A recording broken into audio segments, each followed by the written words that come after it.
Welcome everyone to this session at the Creative Bureaucracy Conference on gentrification.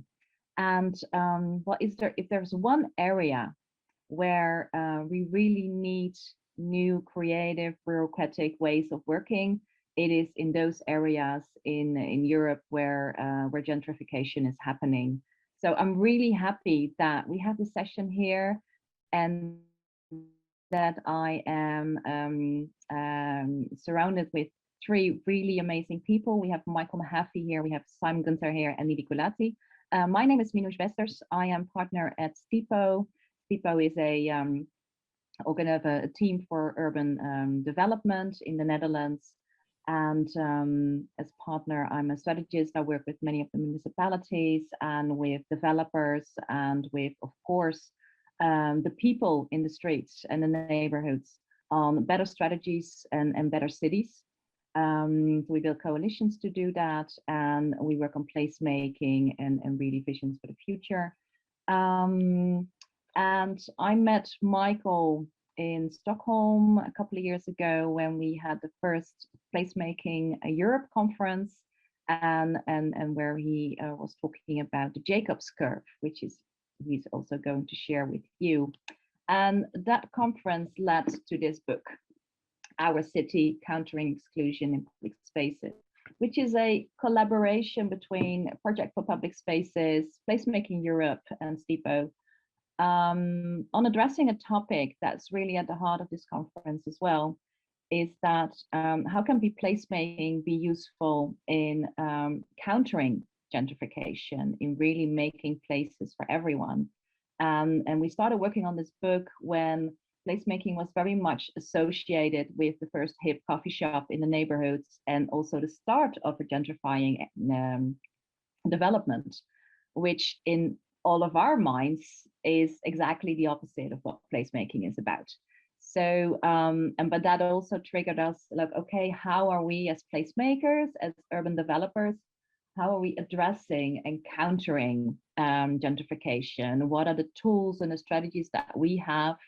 And that was a wonderful learning process with lots of practitioners, but also teachers, lecturers in the whole of Europe, to come up and share our strategies and examples, and also provide us with a framework to work on this. And that led to this big, thick book, which is available on download for free at stipo.nl. Three amazing people. The first one, Michael Mahaffey, you're a strategist, you're an urban designer, you're a researcher, you have like 40 years of experience in the urban field. You work both in Portland and at KTH University in Stockholm, and you have also brought forward the book Cities Alive through your partnership also with UN Habitat, where you really have looked at the urban agenda for UN Habitat. So very welcome to have you here, and we're going to hear from you later on the Jacobs curve. And further, we have Nidhi Gulati, and where Michael is a researcher and working at the university.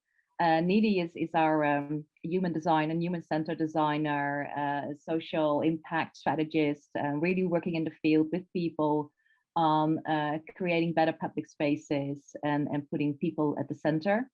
And with your beautiful background and insight, you're working on your third master already, making yourself even more smarter than you already are, and also working on human-centered smart cities, which is, of course, a big development, and a human-centered design. Smart cities are a welcome attribution to all the technology that we come across.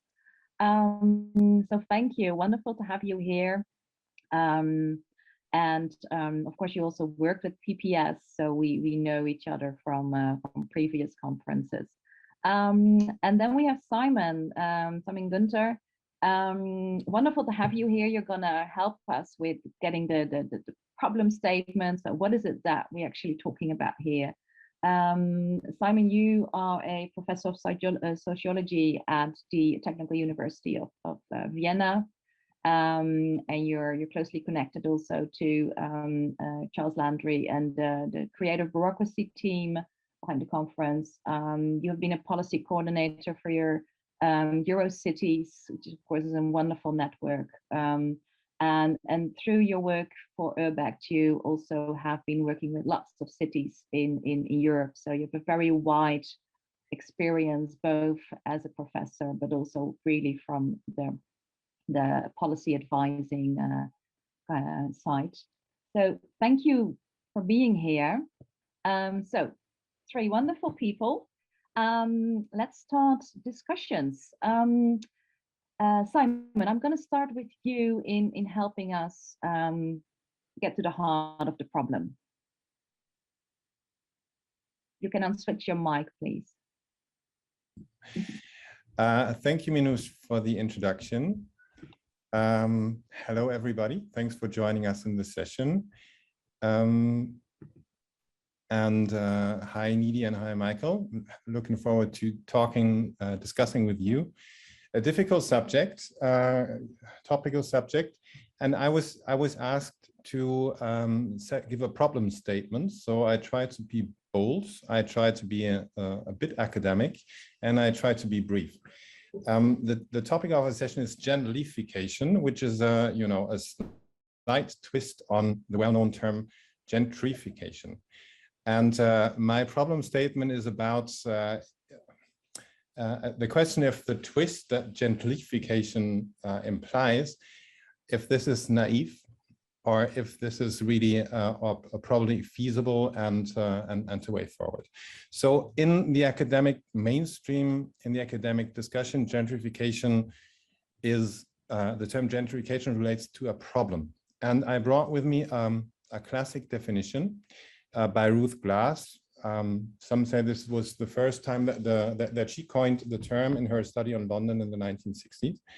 And I just read this out because all what we're discussing is in it. So what she was writing then, what she was observing then in London was that one by one, many of the working class quarters of London have been invaded by the middle classes, upper and lower. The current social status and value of the dwellings there, they were frequently in inverse relation to their status, and in any case enormously inflated by comparison with previous levels in their neighborhoods. Once this process that she coined gentrification starts in a district, it goes on rapidly until all or most of the original working class occupiers are displaced and the social character of the district is changed. So a few tricky things are mentioned here. One is the upgrading of buildings by a new set of actors. In this case, the middle class is coming in, upgrading buildings. And then, and that's the second important aspect,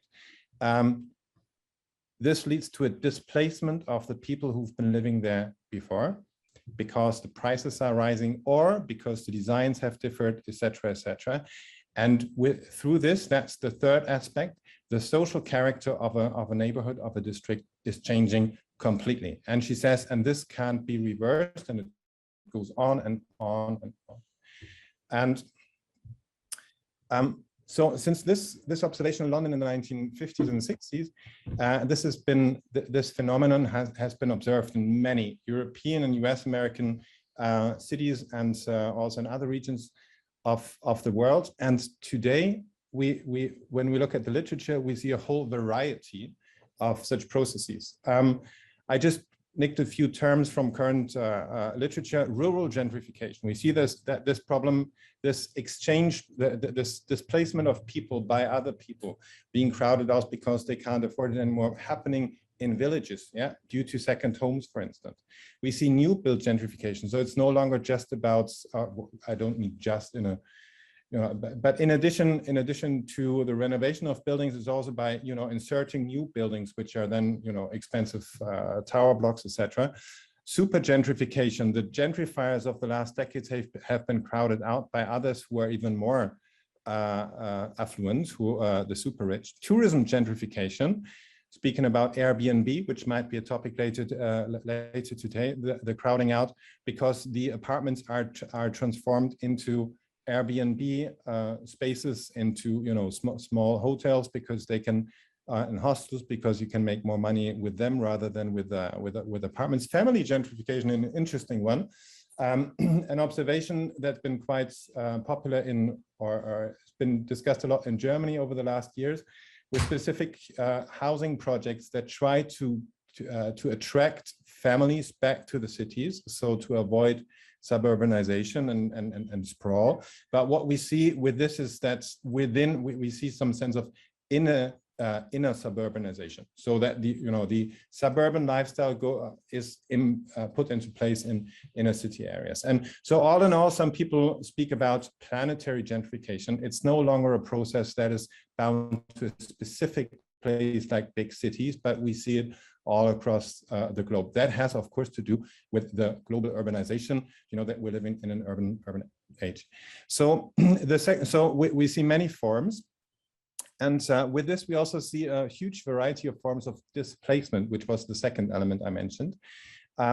People can be displaced in a very direct way. Yeah, their contract is ended and they don't get it's not renewed. They can't afford the rent anymore, etc., etc. But they can also be displaced in more subtle, more indirect ways, because they can't afford to live in the area anymore, because the shops are getting more expensive, because they don't feel comfortable anymore, because they can't access the schools in the area anymore, and other issues. So displacement can happen in a physical way. You can just take away a certain form of housing, or apartments can be changed in their design so that they're no longer attractive, for instance, for single persons or for huge families, etc., or in economic ways. And of course, we can mention cultural factors as well.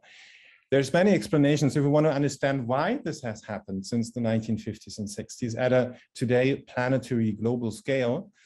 There is economic explanations, there's social explanations, and there's political explanations. The economic explanations turn to microeconomics and macroeconomics. At a microeconomic scale, one thing that happens, a classic explanation is about the rent gap or the value gap.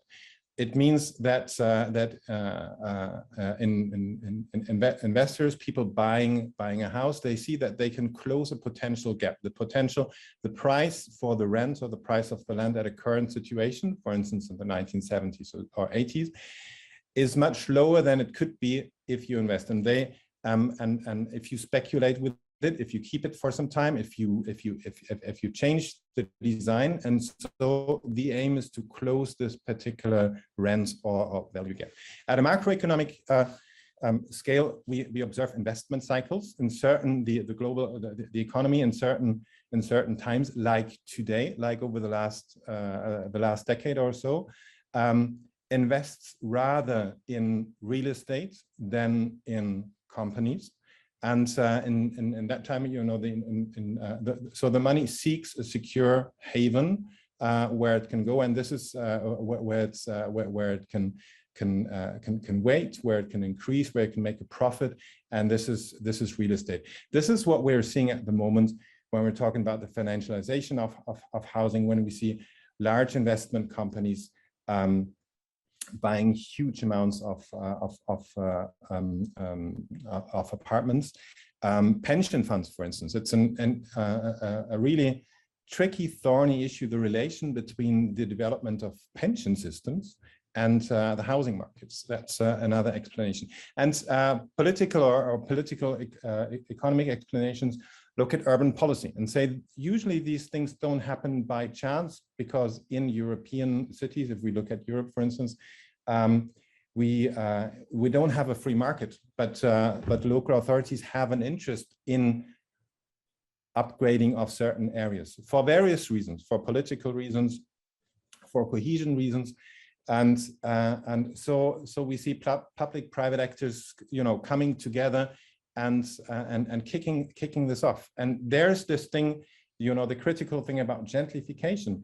It can happen that the urban regime that was kicking this off did not intend that this is going to happen. That they just wanted to lower to increase the situation a little bit, but then they ran out of instruments to keep it.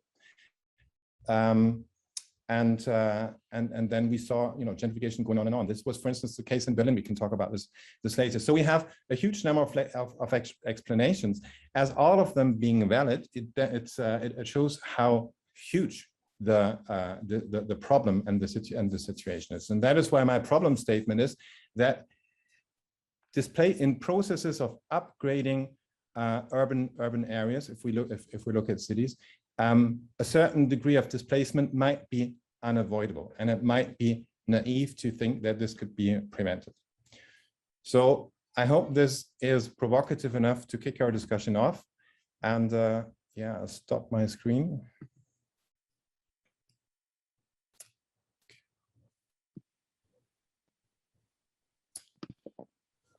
Thank you, Simon.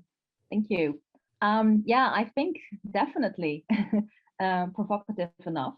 And I think it's also a very great starter for Michael, who will counter your statement immediately and show us perhaps some other ways to look at it. Michael, thank you. Go ahead. Thank you. Yeah, thank you for the invitation. And I look forward to this, you know, such an important topic and a great conversation. And I really appreciate the setup that, you know, these forces are very, very challenging for cities. And one of the things I'm interested in is what are the policies and the tools and the levers that we can use to deal with the problems that clearly come from people who are displaced and become homeless and all the other problems that we see. Because when cities enact one set of policies, if they overshoot, then you get another set of problems. If you're trying to alleviate poverty, perhaps you overshoot and you get gentrification. So we need to somehow understand the complexity of this situation and the complexity behind this one word, gentrification.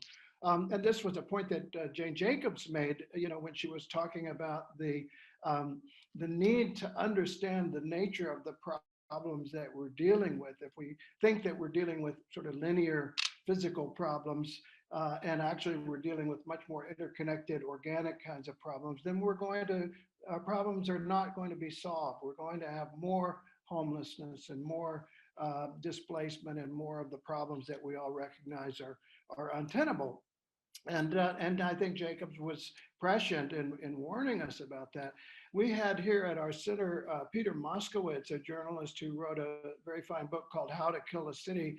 And he says, you know, we have to recognize that if we just accept gentrification as some mysterious process, we're accepting its consequences in a way. And he makes the case, and I think he makes a persuasive case, that gentrification is not inevitable, that it can be, if not stopped, perhaps controlled. But again, that requires us to understand a little more about the nature of what we're dealing with. And to illustrate some of the issues, I'll give you two extremes here. One, I think both of them are untenable, by the way. One of them is low density sprawl. We don't want that. But the other is what I think some people have come to think might be a solution, which is to add more units, add more units, add more units to the cores, because perhaps by adding units and creating supply, we're going to address demand and prices are going to go down. That has not worked in cities like New York and Vancouver and many, many other cities. And there are reasons for that that I'm going to talk about. But I think what we can recognize is that both of those extremes are monocultures, and neither one of them is satisfactory. What we need is, you know, it's not just either or, it's a third thing altogether, and something that you might think of as a Goldilocks pattern.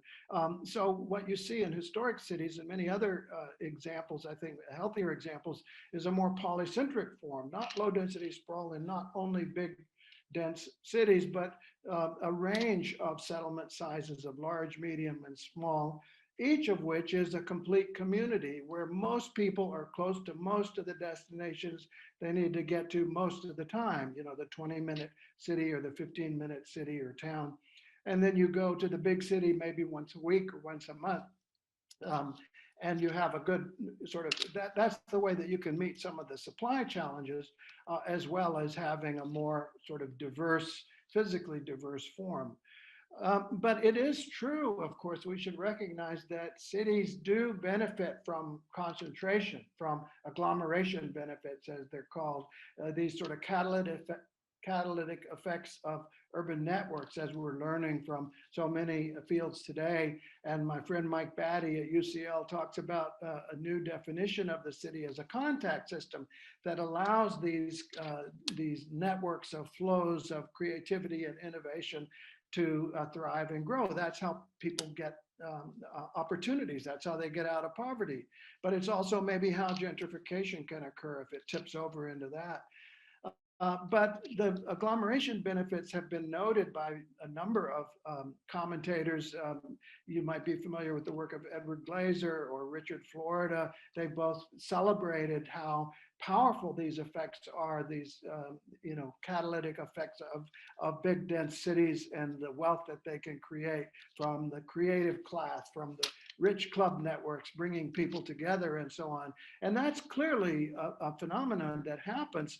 But I think we have to ask is, if a little is good, does a lot, is it always better? You know, if 2 aspirins are twice as good as 1 aspirin, does it follow that 100 aspirins are 100 times better? Well, clearly not. So, you know, we have to ask, is there a scale issue here where suddenly you're losing the benefits of agglomeration at a certain point and you're beginning to create new problems? And both Florida and Glaser have recognized this, talking about how there's been a lot of blowback from the over-concentration of the urban elites, you know, the creative class and so on, and a lot of the populist movement and a lot of the economic distress and the tale of 2 cities or tale of 2 countries in many places that is happening, the left behind places, as Andres Rodriguez Posey puts it. And network theory tells us it's not just the core. You can't just look at the rich club networks, but you have to look at the entire network that generates the benefits. And if you have areas that are deprived, that are cut off from the benefits, they're going to suffer and they're going to drag the whole network down, as my friend Luis Betancourt has pointed out. That's so diversity and interconnectedness, equity is good for everybody's bottom line. And so it's important to spread around the benefits of interconnected networks, not just for the rich club networks. Jane Jacobs made this point as well, talking about gentrification that results in loss of diversity does produce economic stagnation, the self-destruction of diversity, as she called it. And we've got to be careful not to let it tip over into that condition, not preserving existing neighborhoods as fossils, but neither should we be cramming expensive new buildings into cores merely to balance supply and demand. That's a kind of voodoo urbanism, you might say, kind of like voodoo economics, where you're just working on the core, on the top of the pyramid, and hoping that all the benefits will shower down. You cram in a whole bunch of new units, and somehow the price of all the units is gonna equalize, and it doesn't work. The trickle down theory actually does not work, as the research is showing. And so what I think we need to do, as I think Nikki referred to at the beginning, is to get a balance between, on the one hand, the minimum wealth, which is also minimum diversity of a slum, and then the maximum wealth, which is also minimum diversity of an enclave, right? But you don't want either one of those conditions. You want the Goldilocks zone, the optimum diversity, the combination of wealth and population diversity and the creativity that happens there and all the other good things. And in order to do that, you have got to use tools to keep the system from tipping over into this over gentrifying condition, this self-destruction of diversity, as she called it, at the same time giving people opportunities to develop economically, develop in terms of human scale. So just to wrap up, I want to draw a couple of conclusions. One is to think polycentrically. It's not just about cramming more units into the core, about voodoo urbanism, but about building a network of healthy places at a range of scales, or what we might think of as Goldilocks urbanism. And then we need to use a suite of tools to keep that sort of sweet spot on the Jacobs curve, not to look for silver bullets, but to look maybe for silver buckshot, and think about new economic tools, new ways to treat land, new taxation tools, and I'm sure we'll get into some of those in the discussion, and I'd look forward to that. And then also recognize the roles and the needed collaboration between the public and the private sectors, and the crucial role of the public sector, especially in creating the infrastructure, in preparing and making available the land, using the instruments to make sure that the land is available, to make sure that the people are able to populate different parts of the city, and to create that public realm that is a public good that's so essential. And this is critical now because, as I think Ninke mentioned, we're implementing the new urban agenda, which is all about many of these ideas benefiting from agglomeration benefits, but also keeping polycentrism, keeping cities for all, well connected and compact and walkable, all the other things. And this again goes right back to Jacob's insights about the kind of problem a city is, which is not a simple linear set of issues that we just, meet demand with supply, but it is a problem of organized complexity of lots of variables that need to be kept in a kind of dynamic tension or dynamic balance. Thanks. Thank you, Michael. I think you already gave a good description of what gentrification means, because that is exactly going back to your last slides where you introduced the Jacobs curve, the fact that we can be on the top of the curve, and like what Simon was saying, like it's happening, it's unavoidable. It can feel like that, and I think we're treating gentrification often like that, especially when I work in municipalities. It's like it's happening, it's out of our hands, these are market forces. Indeed, we do have measures to staying on top of the curve, and you showed a few of them, with polycentric, but also with more active governments and new financial and legal structures. I think Needy is also going to show us what is needed, because we also need to design differently, and we need to include a lot of people in designing what is needed in these cities to really be able to build cities around the needs of the people. And if we do that, then we don't build them around the needs of the markets. And that will end up with better cities and also work against gentrification. Needy, welcome. Thank you so much for being here. And go ahead. Thank you so much, Minouche, for having me. And this is already a fantastic conversation. I'm glad that I'm a part of it. So we were talking about going from gentrification to gentlyfication. And I want to point out a few things here. We know that cities and the built environment, by their very nature, they change and transform and evolve. That is the problem, but that is also what the attraction is for us to want to live in cities and want to occupy them. And when any action in a city goes forward, we can think of it as any action occurring anywhere. It occurs because of three different things.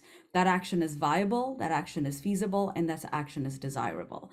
What's happening with gentrification is that we're definitely tackling the viable and the feasible, financially viable, the market forces, and feasible because, built environments are meant to change over time. But what we sometimes forget is that desirability part of it. So, how do we keep and contain change within the desirability limit? And then the question for us to ask about is desirable by whom, desirable for who? So that's what I'm going to talk a little bit about with this idea of human-centered design. So, the first thing I want to point out here is we can do that by really controlling the process of transformation, and transformation of a city or a neighborhood or whatever scale at which we want to think about. So here, this is the typical placemaking process that I was working on a lot at Project for Public Spaces. And it really begins at the top with, identifying what is the place that is being transformed, proactively thinking about the process of transformation, and who is it being transformed for. So really identifying your stakeholders at the top and working with those stakeholders to proactively evaluate space, identify the opportunities and issues, and jointly creating a vision through which it can slowly transform through short-term experiments or long-term experiments, and then that kind of feeding back into this idea of a continuous place vision that at its center has that community.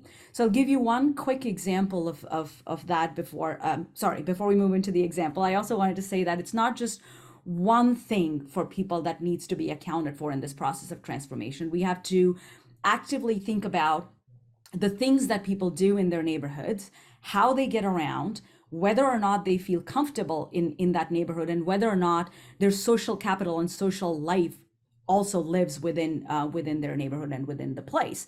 So as Simon mentioned briefly before as well, gentrification is not just losing access to housing. I would say it's about losing yourself in the neighborhood that you live in. If you can no longer see your life reflected in your neighborhood or your city, then you have been gentrified emotionally and psychologically. So that's another thing for us to think about.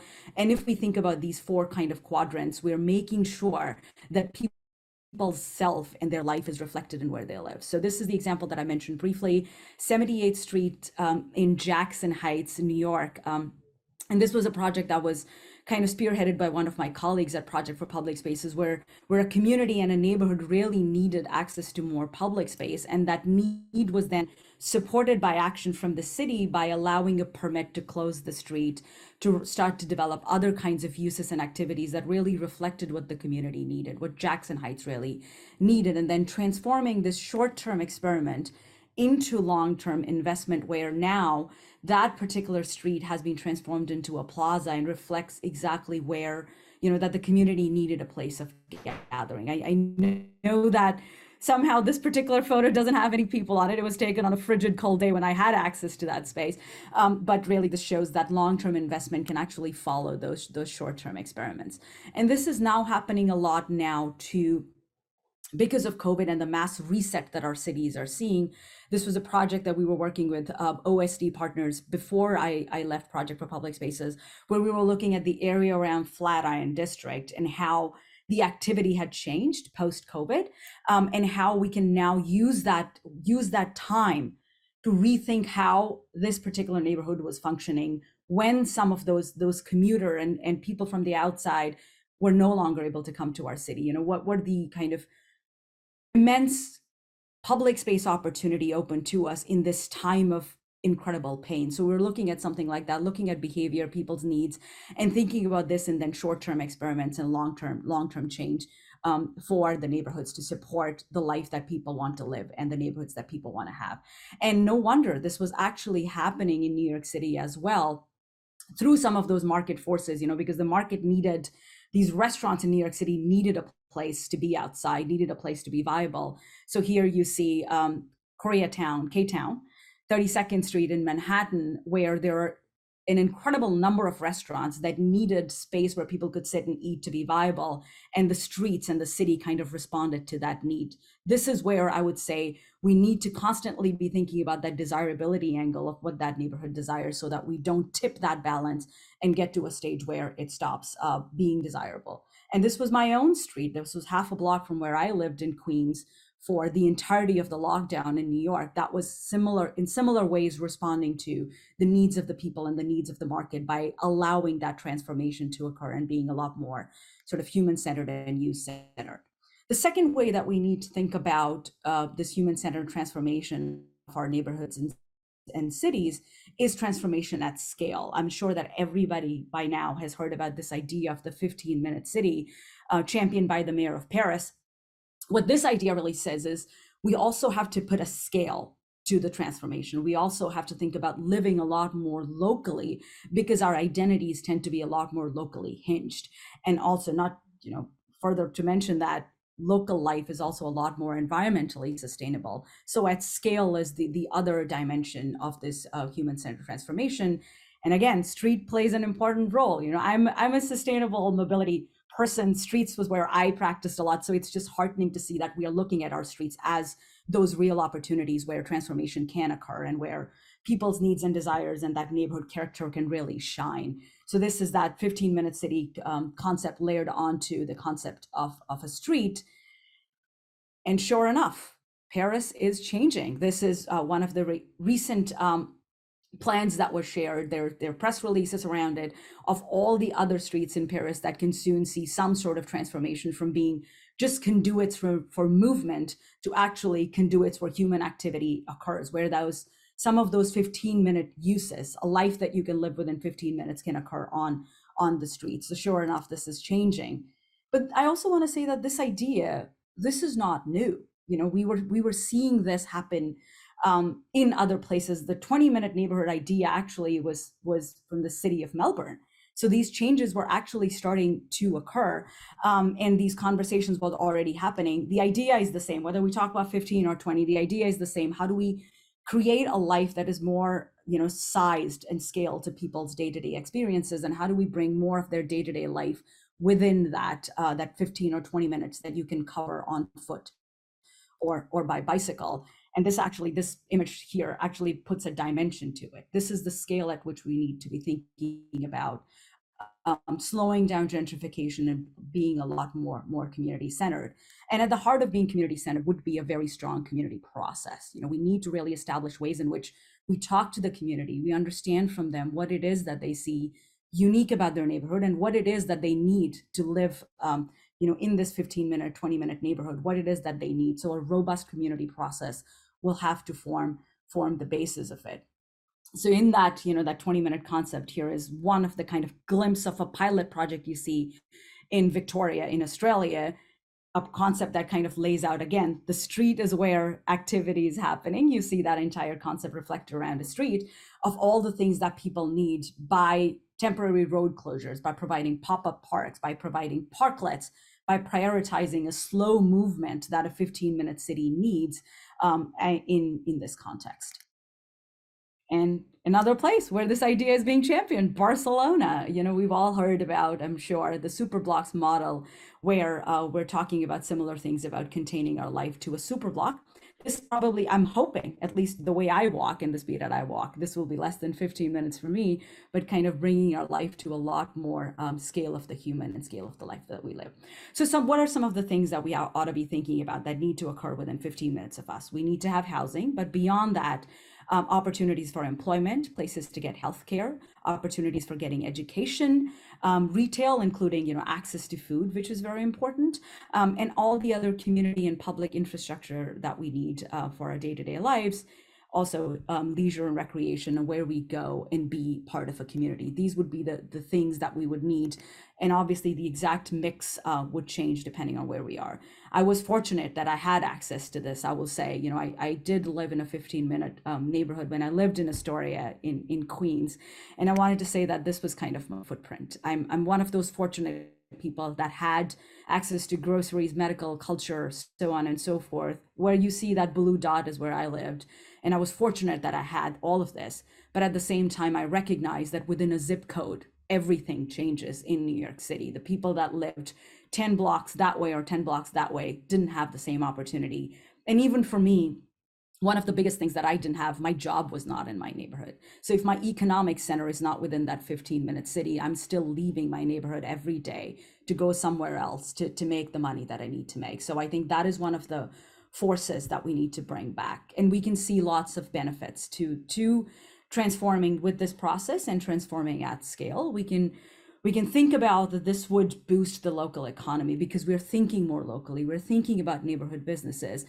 We can see this as a supporting force for the local economy. This will also, done with the process and with the scale at mind, lend itself to more equitable outcomes because we put the people that are there at the front and center of the process. And it will lead to better health and well-being, lower transportation emissions. If we're just not traveling that far out, we can see that reflected in the transportation emissions and quality. And I think the fifth would be, this will allow us to constantly focus on the people, constantly see our cities evolve. So how do we do this? How do we strategically transform our cities towards a more local life? I think there are four things that would need to happen all simultaneously. We have to think about a greener, more sustainable, carbon neutral, or carbon negative rebuilding process. We really need to refocus our energies within. And rebuilding happens, as I said, cities evolve and change by their very nature. So the rebuild is part of it. But I think on the next step is that we also need to be thinking about human connectivity. How can people connect in a slower, more community-centered way? How do we prioritize walking, cycling, public transportation within that lens? It will have to be a lot more community focused. Every community has something unique going for it, and we have to build on that and build to the extent that we are able to preserve that community character. So we have to focus on community. And the final is we have to constantly be thinking about iterating and evolution with the community alongside us. We have to constantly look at what's there, what's not there, and how can we provide that how can we cater to those needs within the neighborhoods where people live? And this conversation is happening rapidly. This was one of the articles that I stumbled upon, that America's 25 potential 15-minute cities. There are lots of cities that kind of have the scale and the bones where 15-minute city concept can be applied. But then when I looked a little bit deeper and I looked at the four matrices at which these were being measured, we're thinking about walking and cycling and dining at parks and childcare, but I think there are a lot of other ingredients to this. We have to think about economic viability of living in your neighborhood, like decentralizing that core, something that Michael talked about, decentralizing that economic core and spreading it out, which again, during COVID, I think some of us had the privilege to take our jobs with us. Now we have to think about how do we make that possible for a lot more people, where they can take their jobs with them. This is the slide that I would leave you with, and this is where I kind of started. I think as we think about this process of doing gentrification mindfully or doing gentlyfication mindfully, we have to constantly balance the three sides of change: the feasibility, the viability, and desirability. And oftentimes we've seen that community-based desirability vanish, and that is what we need to continue to bring back.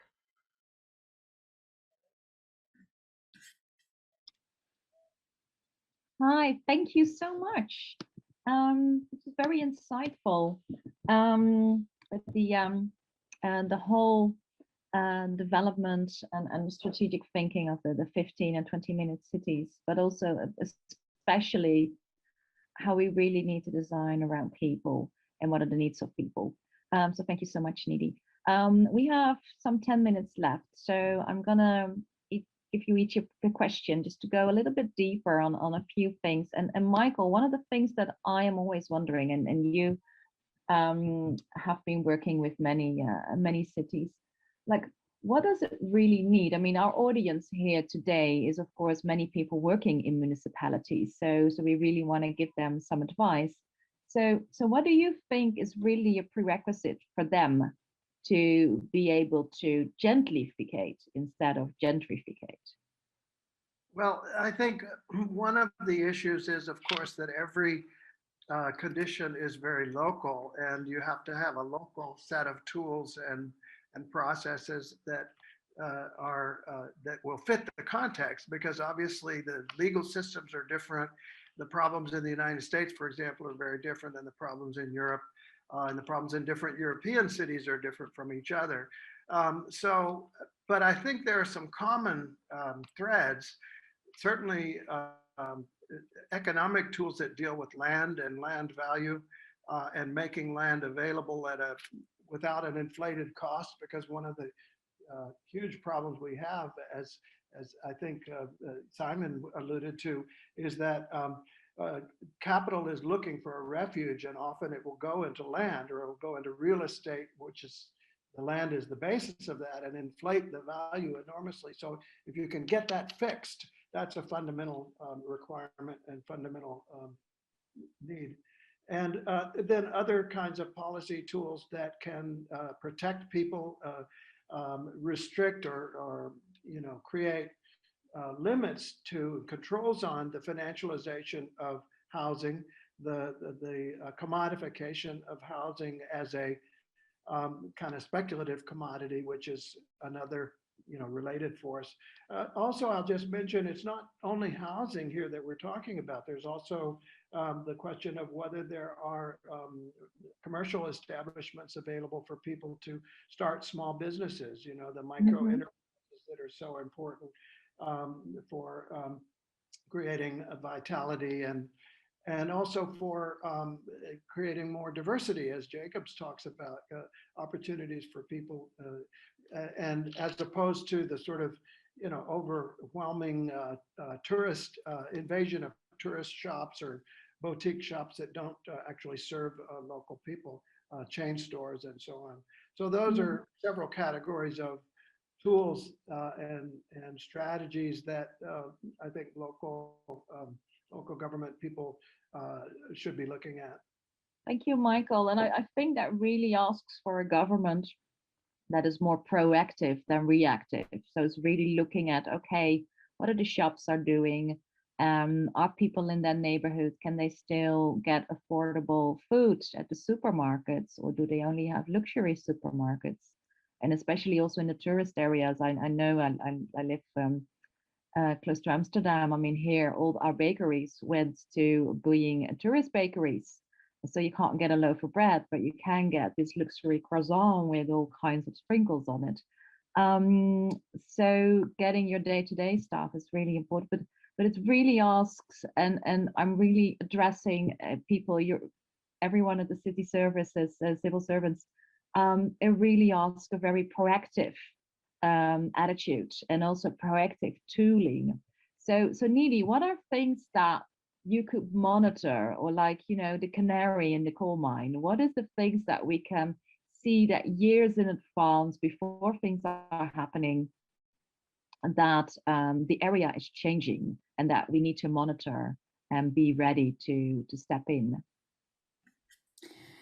Yeah, and some of those things, like thinking about here in the context of the United States that I'm the most familiar with, some of the things that we know you can monitor and keep an eye out is for, the permitting process. The way, public agencies have set up permitting processes, they take months, if not years, for permits to come through. And if we look at who's applying for permits for development and what kind of development, that is one indicator of what's to come. So before the shovels hit the ground, there are lots of ways in which you can tell, what kind of investment and interest you're seeing. People start to see these indicators, and when flyers start showing up at their doorstep saying, are you interested in selling your property, and this is the premium we'll give you. So those are the ways in which the community starts to find out. But that has a long headway that municipalities can really monitor to keep an eye on who's showing interest. I think the similar applies to retail and commercial behaviors, because as we've been talking about, it's so much more than housing. If the grocery store that you go to every day stops carrying the stuff that you need, that's when the consumer finds out that there's something happening. But then if there is in the long permit process, there is a permit for that grocery store to become a luxury grocery store, or for one to be replaced by a Whole Foods, I'm sorry, like that's how you can start to tell that someday this grocery store is going to look different, and the offerings are going to look different, and it will no longer reflect that the need that you really have. So I think I would say, thinking about at a systems level, beyond the behavior showing up, but all the forces that already come into play before that storefront opens and before launch day, those are the ones that we really need to be keeping an eye out for. Yeah, so absolutely. So Nida, you're saying that we as municipalities, you really need to get your data in check and have like a dashboard showing what's happening in your city, how the prices are going up, who's buying what, are people living in there, or are they just renting it out? What are the shops transitions are doing? So a dashboard would be great.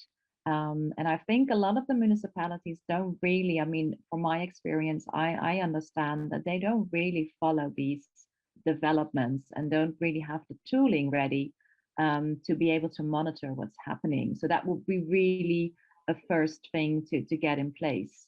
Right. And I want to quickly add something here too. I think even if the municipality doesn't have the capability to plan everything, even if we get to that dashboard and think about transparency, this is what empowers civil society and the entire nonprofit sector and advocates to start to do some of that research and planning as well. So just making it available, so if they can't plan, hopefully somebody else can support too. So the three, public, private, and civil society, can act together to stop that. Yeah, I think that's an excellent point. Excellent point. And I think, Simon, this is also where we come to you. If it goes about affordability of housing, I think it asks for a great number of different players, and not just real estate developers or pension funds that are developing, but a whole new crowd of developers. But this is just my line of thought. How do you think about affordability?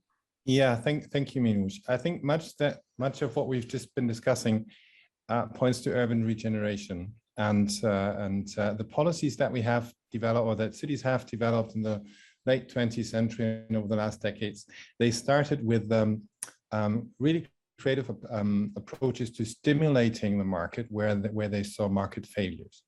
But when, as Michael was saying, when we're observing now situations where the market is overheating, we need a total paradigm shift. We need to limit the market, or our authorities need to limit the market, and this is a different beast and tricky to do. And I'm very lucky to live in the city of Vienna, where this has been a long tradition since the Red Vienna legacy in the which started in the 1920s. And one of the main element of success in Vienna is decommunification. 500,000, we have close to 2 million, I think 1.8 million people are still living in Vienna, and 500,000 of those live in municipal housing. It's housing owned by the city, and the city dictates the price here. That is just, and that has an effect also on the other segments of the market.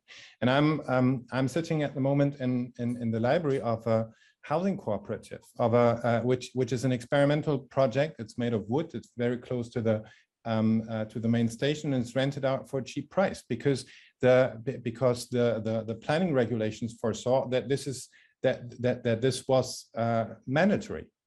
On this plot of land, there was no access to private developers. It was for experimental housing cooperatives, and it was pre-described that ground floor, certain element of ground floor uses like small units, so that the huge retail chains can't move in. So it's small units. So they designed for affordability. And of course, this is not, you can't take this to all other authorities, but this is a direction, decommodification, that we have to think about. Thank you so much, Simon. I think this is a very clear example, and also countering, and it's funny to come from you being so provocative in the beginning, like it's not can't be done. And I think in the way that also Nidhi said, cities are changing, so people will move in and move out and move through the cities, and that is inevitable. So in that sense, I think we can go along with your statement. But I don't think that gentrification is inevitable. I think we've shown that collectively here. And I think, Simon, you also showed us with a really practical example, and I think Vienna has indeed a very long history on affordable housing, how we can do that differently. So please let this session be an invitation to every civil servant that is watching here, but also to developers, to city makers, to people who want to take their own initiatives, to really look at ways and be proactive and not settle for gentrification, but go for gentlyfication and better cities for all, human-centered. Thank you all. Thank you, Nidhi. Thank you, Michael. Thank you, Simon. It was wonderful being in a session with you. And to our audience, I hope you enjoyed it, and please have more fun and insights on the other shows and the workshops at the Creative Bureaucracy Conference. Thank you so much.